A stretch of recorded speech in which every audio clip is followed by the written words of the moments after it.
ગરડામાં પ્રસંગ બન્યો હતો ને, તકરારિયા ખેતરની અંદર ખબર અને મતારો દાદા ખાચરનું ખેતર પડાવી લેવાના ભાવથી 2000 સૈનિકોને લઈ અને એમ કહેવાય તકરારિયા માંડવધારના રસ્તે આવેલા ખેતરની અંદર આવ્યા.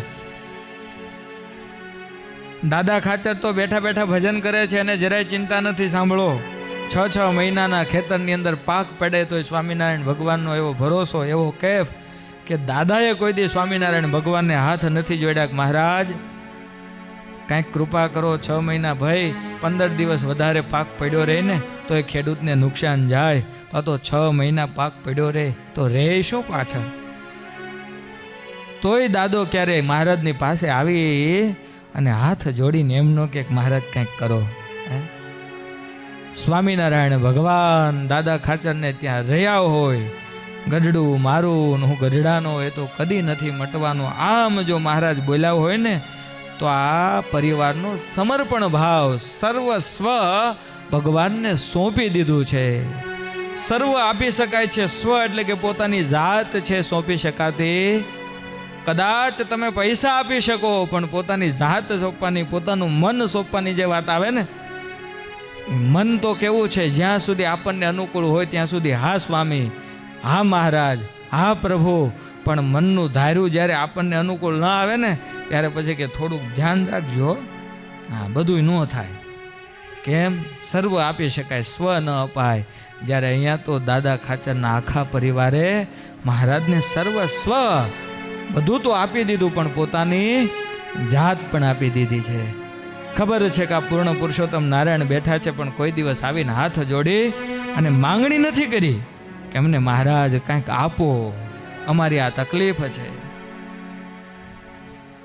એ ભાવનગરની કચેરીની અંદર કેસ ચાલતા હોય, મહિને મહિને તારીખો પડે, કચેરીની અંદર જવું પડે. દાદા તૈયાર થઈને આમ જ્યાં ચાલતા થાય ને ત્યાં સ્વામિનારાયણ ભગવાન સામેથી હાથ પાડે, દાદા આમ નવા કપડાં પહેરીને ક્યાં ઉપડ્યા? બસ મહારાજ ભાવનગર થોડું કોર્ટ કચેરીનું કામ છે ને એટલે ત્યાં જાઓ. હારું લ્યો અહીંયા આવો. દાદા નથી કહેતા, મહારાજ સામેથી કે પૂછે, સામેથી બોલાવે, અહીંયા આવો. દાદા મહારાજની પાસે આવીને પગે લાગે ને એટલે પોતાના ગળામાં હાર પહેલેલો હાલ મહારાજ આપીને કે લ્યો અમારા આશીર્વાદ છે, કામ થઈ જાય.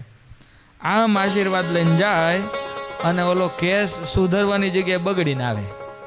એક બીજો મહિનો, ત્રીજો મહિનો, 17 મહિના સુધી દર મહિને સ્વામિનારાયણ ભગવાન સામે હાલીને હાર પહેરાવે અને ઓલો કેસ સુધરવાની જગ્યાએ બગડતો જાય. પણ એક પણ વાર દાદા ખાચરના મનમાં રતિ ભાર પણ મહારાજ માટે આ જે મહિમા ને જે નિષ્ઠા હતી ને એમાં રતિ ભાર પણ ફેર નથી પડ્યો. હા, યાદ રાખજો, આપણું પણ જીવન જ્યાં સુધી આવું નહીં બને ને ત્યાં સુધી સામું નહીં જોવે. અને આવું બની ગયું તો પછી તમે કદાચ તમે આઘા પાછા થાવ તો એ પકડીને લાવશે, અહીંયા રે ભાઈ દૂર ક્યાં જાય છે. હે, પણ આપણી આવી નિષ્ઠા છે. આપણે તો ક્યારેક નાનો પ્રસાદ પાણીમાં આગું પાછું થઈ જાય, ક્યારેક પાન અને હાર પાણીમાં આગું પાછું થઈ જાય ને તો આપણે છે ને ભગવાન બદલી નાખીએ ને મંદિર બદલી નાખીએ જ ભાઈ. હે, નહીં મેળ આવે.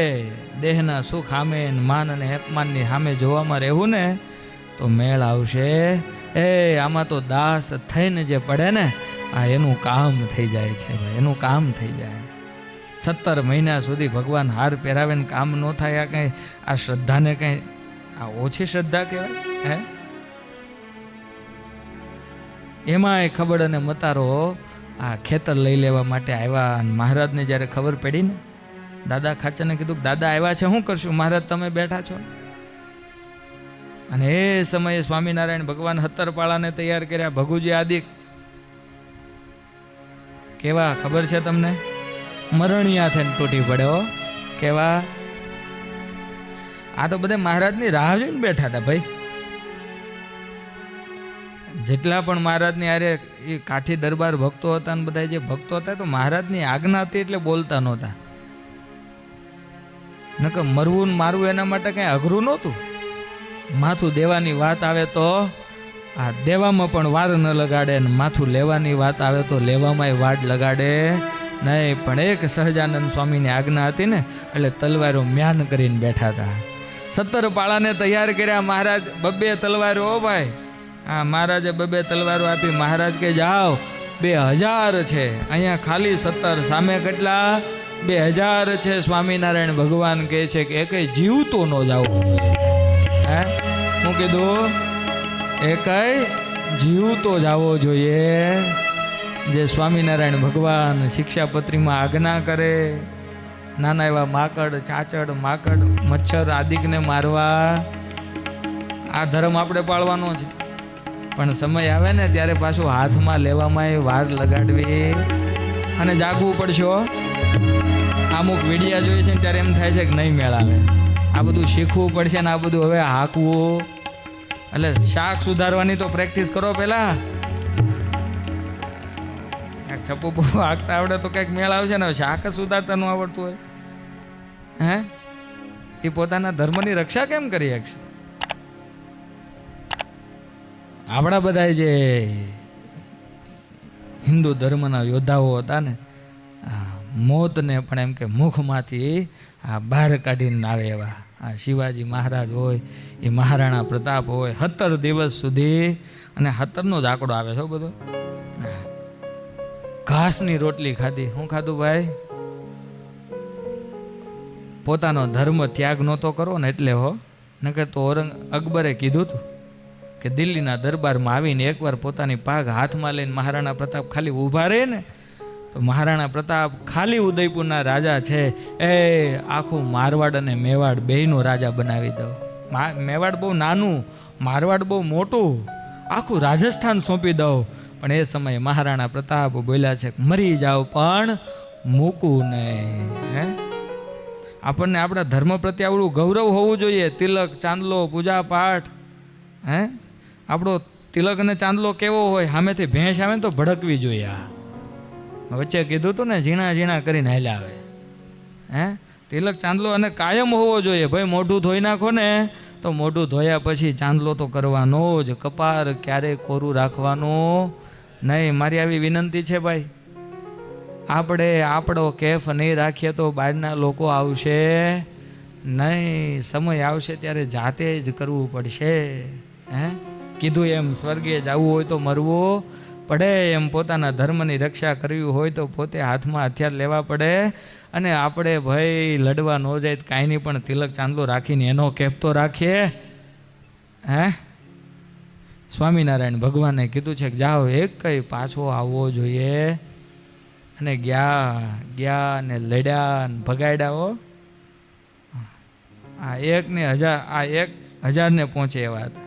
ભગુજીનું કાંડું કપાઈ ગયું, પણ સુરાતન એવું ચડ્યું હતું ને કે પોતાનું કાંડું કપાઈ ગયું એને નહોતી ખબર. આખા શરીરે ઘાવ પડ્યા હતા તલવારોના. જેમ મહારાણા પ્રતાપે ઓલાને આખો ઘોડા સહિત કાપ્યો હતો ને એમ ભગુજીએ પણ ઘોડા સહિત કાપેલા છે.